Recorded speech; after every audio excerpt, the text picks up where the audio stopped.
경제학. 듣기만 해도 머리 아프신가요? 걱정 마세요. 오늘 이 거대하고 복잡해 보이는 학문을요, 딱 필요한 핵심만 쏙쏙 뽑아서 아주 깔끔하게 정리해 드릴게요. 거품 쫙 빼고요. 자, 그럼 바로 한번 시작해 볼까요? 오늘 우리가 함께할 여정은 이렇습니다.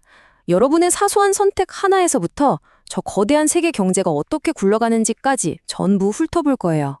맨 처음으로 도대체 경제학이라는 게 왜 필요한 건지 그 가장 근본적인 문제부터 한번 짚고 넘어가 보죠. 사실 이건 뭐 거창한 질문도 아니에요. 우리가 매일, 매 순간 마주하는 거잖아요. 점심 메뉴 고르는 것부터 내 집 마련까지 전부 다요. 그 이유는 바로 희소성 때문입니다. 말이 좀 어려운데요. 아주 간단해요. 우리가 갖고 싶은 건 끝이 없는데 세상에 있는 자원은 딱 정해져 있다는 거죠. 그래서 모두가 다 가질 수는 없는 겁니다. 바로 지금처럼요. 여러분이 이 내용을 듣고 있다는 건 이 시간에 다른 재미있는 걸 포기했다는 뜻이거든요. 그게 바로 기회비용입니다.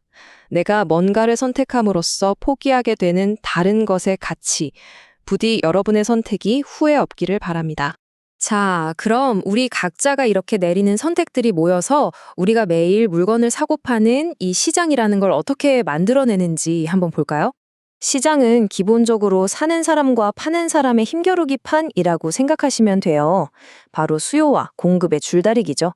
그리고 이 줄다리기를 움직이는 보이지 않는 손이 바로 인센티브, 즉 동기입니다. 가격이 오르면 파는 사람은 신나서 더 만들고 싶어 하고, 가격이 내리면 사는 사람은 지금이 기회다 하고 더 사고 싶어 하잖아요. 바로 그거죠.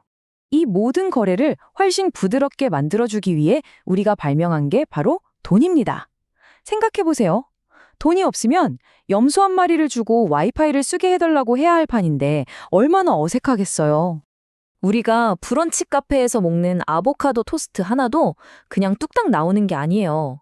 아보카도를 키우는 농장부터 빵을 굽는 공장, 그걸 운송하는 트럭, 그리고 카페까지.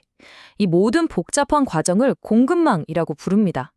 여러분의 접시 위에는 수많은 사람들의 땀과 자본이 녹아있는 셈이죠. 자, 이렇게 수많은 거래가 막 일어나는데 한 나라의 경제가 지금 잘 돌아가고 있는 건지 아닌지는 대체 어떻게 알 수 있을까요? 일종의 국가 경제 건강 검진 같은 거죠. 그때 보는 가장 대표적인 성적표가 바로 이 GDP, 국내 총생산입니다. 쉽게 말해서 한 나라가 1년 동안 만들어낸 모든 것에다가 가격표를 붙여서 싹 다 더한 거라고 보시면 돼요. 이걸 계산하는 아주 간단한 방법이 있어요. 그냥 그 나라 안에서 쓴 돈을 전부 더하는 거예요. 여러분 같은 개인들이 쓰는 돈, 즉 소비, 기업들이 기계를 사거나 공장을 짓는 투자, 그리고 정부가 쓰는 돈, 마지막으로 수출액에서 수입액을 뺀 것까지요. 왜냐하면 결국 누군가가 돈을 썼다는 건 다른 누군가는 그 돈을 벌었다는 뜻이니까요. 그런데 이 경제의 균형이 와르르 무너지면 인플레이션이라는 무서운 일이 벌어집니다. 2008년에 짐바브웨에서는요, 물가 상승률이 저 숫자를 어떻게 읽어야 할지도 모르겠네요. 897의 %였다고 합니다. 상상이 가시나요? 그럼 이런 말도 안 되는 상황을 막기 위해서 이 거대한 경제 시스템을 관리하고 조율하는 주체는 과연 누구일까요? 크게 두 플레이어가 있습니다. 하나는 정부고요. 다른 하나는 중앙은행입니다. 정부는 세금을 걷고 그 돈을 어디에 쓸지 결정하는 재정정책이라는 지렛대를 사용하고요.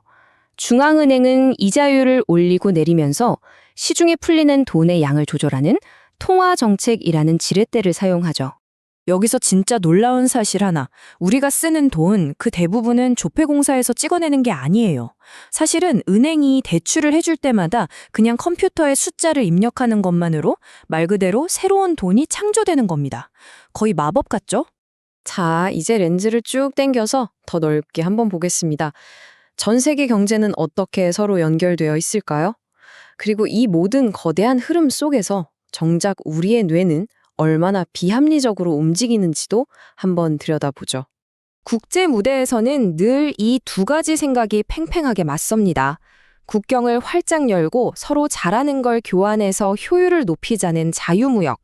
그리고 아니다, 일단 우리 집 식구부터 챙겨야 한다며 문을 걸어 잠그는 보호무역. 끊임없는 줄다리기죠. 이렇게 촘촘하게 연결된 글로벌 시스템은 엄청나게 효율적이지만 바로 그 때문에 아주 작은 충격에도 쉽게 흔들릴 수 있습니다. 수에즈 운하를 가로막았던 배 한 척이 그걸 전 세계에 똑똑히 보여줬죠. 사실 경제학의 가장 큰 맹점은 인간은 합리적이다라는 가정이었을지도 몰라요. 행동경제학이 밝혀낸 건 뭔가요? 우리는 전혀 합리적이지 않다는 거죠. 2만 원 잃어버린 게 2만 원 주운 것보다 훨씬 더 속상하고 재미없는 영화도 돈 아까워서 끝까지 보고 남들이 사니까 나도 따라 사는 그런 존재라는 겁니다. 그래서 결국 어떤 경제 시스템이 최고냐 하는 질문에는 정답이 없습니다. 현실의 모든 나라는 혁신을 일으키는 자본주의의 장점과 공평한 분배를 지향하는 사회주의의 장점을 어떻게든 섞어보려고 애쓰는 혼합경제 체제인 거죠. 결국 경제학은 이 세 가지 질문에 대한 답을 찾아가는 과정입니다. 무엇을 어떻게 만들고, 그리고 그걸 누가 가질 것인가?